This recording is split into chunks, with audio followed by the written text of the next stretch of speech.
Assalamualaikum warahmatullahi wabarakatuh, saudaraku, subscriber Ferry Channel dimanapun Anda berada ya. Jadi video kali ini Ferry Channel akan menjelaskan cara kerja daripada komponen-komponen untuk jalur pengapian DC. Seperti yang kita ketahui ya, pengapian DC relatif itu banyak digunakan untuk sepeda motor zaman sekarang ya. Banyak sekali, contohnya Vega ZR, kemudian UCB, namun UCB ini si injeksi, kemudian Beat, Mio, Vario, Revo Absolute, Blade, Karisma, dan lain sebagainya. Jadi video kali ini Ferry Channel akan menjelaskan cara kerja komponen dari sepul, lalu kiprok, kemudian CDI, pulser, dan magnet. Magnet ini sebenarnya bukan termasuk komponen pengapian ya, namun dia ada jalur, dimana jalurnya itu terdapat di tonjolan pick up pulser.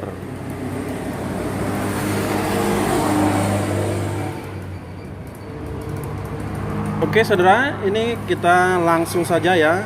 Namun sebelumnya, ingatkan kembali kepada saudara yang belum centang tombol subscribe, silakan di subscribe. Kemudian apabila menyukai video ini,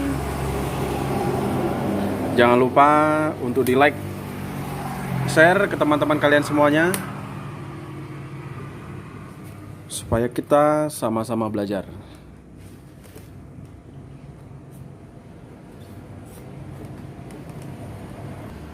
Di sini ada sepul saudara. Jadi sepul ini adalah lilitan ya. Jadi sepul ini adalah lilitan di mana posisi ground itu terdapat pada keren atau pada besi sepul ini sendiri. Lalu ini dililit satu arah ya, dengan arah berlawanan, kemudian seperti ini dan seterusnya. Jadi lilitan sepul ini menghasilkan daya listrik setelah bergesekan dengan magnet, medan magnet ya. Jadi sepul ini menghasilkan listrik setelah bergesekan dengan magnet, seperti ini saudara.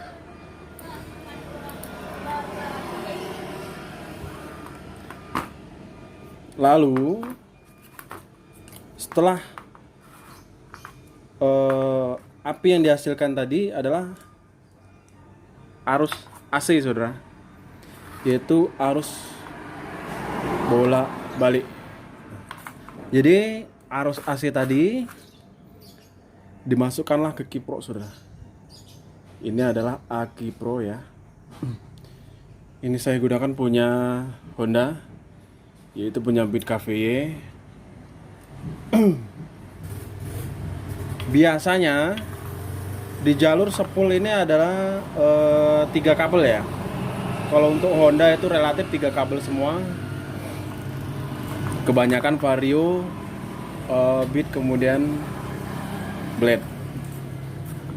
Jadi yang satu itu pulser ini saudara. Kemudian yang dua itu adalah kuning putih saudara. Kuning putih adalah arus AC.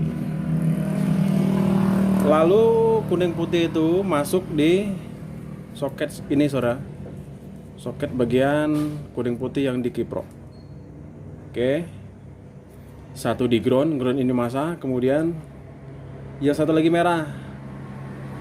Jadi setelah arus masuk melalui kiprok, keluar merah ya, itu harus berubah menjadi DC saudara. Berubah menjadi DC. Keluar kiprok itu berubah menjadi DC. Jadi setelah berubah menjadi DC, maka jadilah arus satu arah, saudara. Satu arah, positif dan negatif. Kemudian yang negatif itu sama di ground juga ya. Itu yang keluarnya hanya merah. Merah itu positif. Biasanya kalau di gas, kalau motor stasioner, dalam kondisi stasioner itu biasanya angkanya mencapai 11 sampai 12 volt DC. Namun apabila motor digas, yaitu dengan putaran mesin kencang, artinya spool ini menghasilkan energi listrik yang kuat. Jadi arus yang dikipro ini bisa melebihi 12 atau 13 volt. Mentoknya itu di 14/7. Setelah itu, setelah keluar dari kipro merah ya, merah ini keluar dari kipro, jadi kipro tadi terparalel atau tercabang dua. Yang satu mengarah ke aki, saudara, aki positif. Oke, jadi output dari kipro tadi adalah merah ya, dimana kuning putih dari spool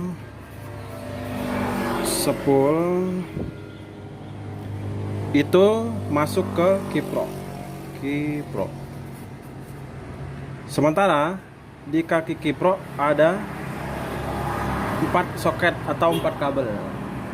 1, 2, 3, 4. Jadi yang 2 dan 3 ini adalah kuning putih dari kipro. 1 di ground.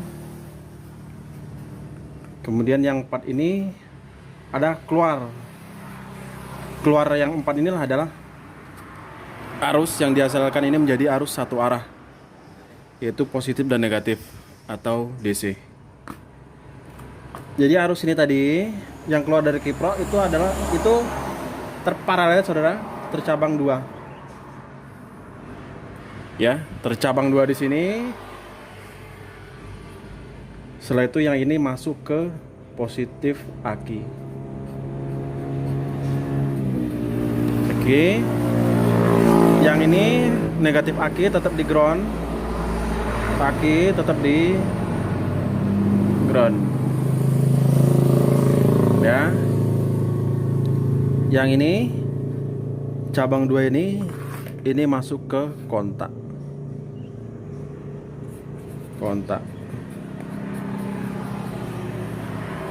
Keluar dari kontak adalah arus positif, saudara. Positif DC, saudara ya. Baru ini masuk ke lampu sein ya, sein. Kemudian ke klakson. Setelah itu ke CDI dan lain sebagainya. Jadi apabila kontaknya tadi kita off, maka arus yang masuk ke CDI, ke lampu sen itu akan mati. Itu yang dinamakan arus DC.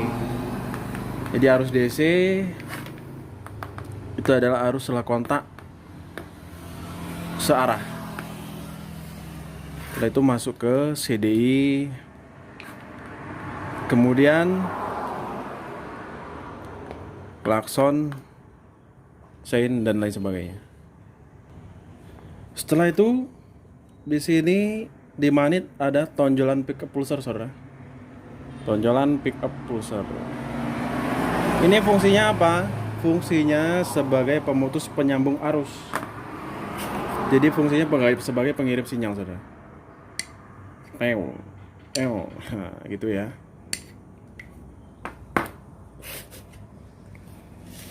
Adalah pemutus arus. Sementara jalur pusar atau jalur kabel pusar ini tadi ini mengarah ke CDI. Ini tidak ada terjumper ke tempat-tempat lain. Dia hanya satu kabel. Kalau Honda itu banyakkan satu kabel. Beda dengan yang injeksi ya. Jadi Honda kebanyakan satu kabel. Yang ini masuk di ground mesin. Kemudian yang satu ini masuk ke CDI, saudara. Dimana untuk kaki CDI so good ini adalah, bentar kita tulis dulu ya. Oke, lanjut. Yang mana pin koneksi CDI ini adalah yang nomor 1 itu adalah massa, kemudian 2 ini pulsar, 3 coil, 4 0 ini kosong, tidak ada soket ya. Kemudian 5 12 volt dan 6 0. Satu ini adalah, ini massa itu 1 dengan massa yang di aki sama. Kemudian dengan massa yang di kiprok sama, itu 1 jalur. Artinya ini terhubung jadi 1 ke mesin. Untuk massa ya, untuk ground. Kemudian pulser. Yang seperti yang saya jelaskan tadi adalah fungsi pulser adalah pemutus penyambung arus. Di sini pulsar di nomor 2. Yaitu 1 kabel ini langsung mengarah ke nomor 2. Ini di soket nomor 2 sini. Kemudian yang 3 ini coil.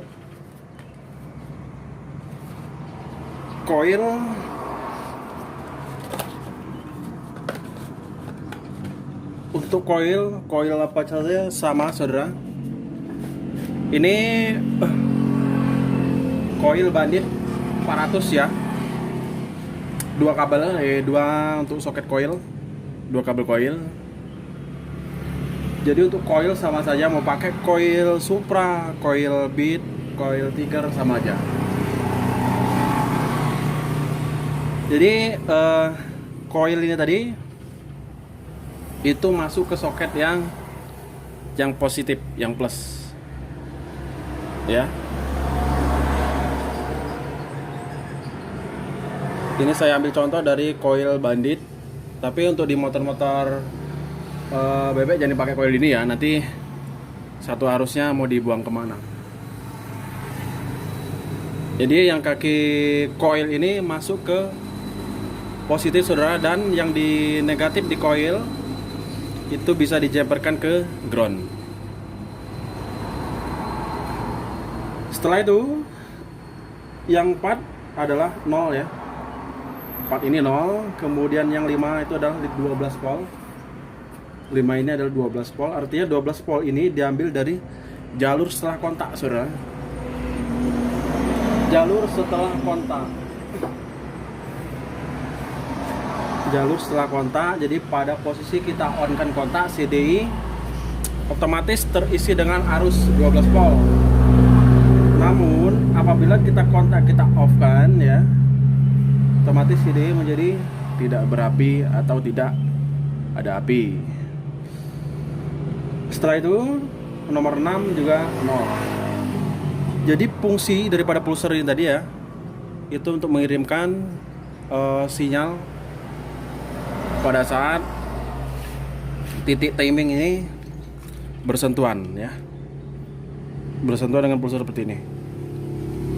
Jadi bisa kita gambarkan seperti ini, saudara.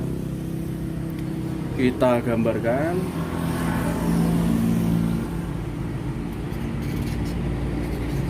Nah, ini magnet ya. Ini magnet.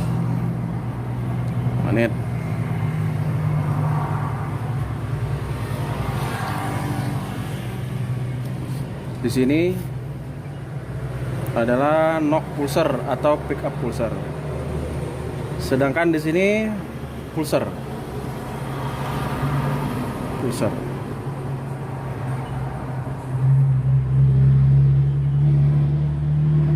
Satu kabel, yaitu kabelnya mengarah ke nomor 3. Ini tidak terparalel kemana-mana, langsung ke nomor 3. Yang groundnya kadang kalau pulser kabel 2 yang groundnya masuk ke massa ya, gabungkan ke massa nomor 1. Jadi kalau kabelnya cuma 1, artinya groundnya 1. Groundnya jadi 1 ke dudukan baut. Jadi apabila magnet ini berputar ya, berputar set seperti ini, artinya ini bersentuhan dengan sudut titik yang di sini, saudara. Woi, kirim api, set, langsung dikirim api. Woi, kirim api, langsung dikirim api. Jadi apabila ini bersentuh seperti ini otomatis ini akan mengirimkan sinyal, saudara. Pulsar ini akan mengirimkan sinyal ke nomor 3, ke CDI. Jadi CDI langsung memercikan api di coil, memercikan bunga api di coil untuk meledakkan bahan bakar di mesin. Oke saudara, mungkin ini saja penjelasan tadi ya mengenai rangkaian jalur pengapian untuk pengapian DC. Sekiranya ada yang ditanyakan, silakan ketik di kolom komentar atau DM Instagram saya Ferry_channel. Sekian saudara, semoga bermanfaat, bisa menjadikan referensi kita untuk selalu tetap belajar, atau selalu tetap belajar. Oke, sekian. Wassalamualaikum warahmatullahi wabarakatuh.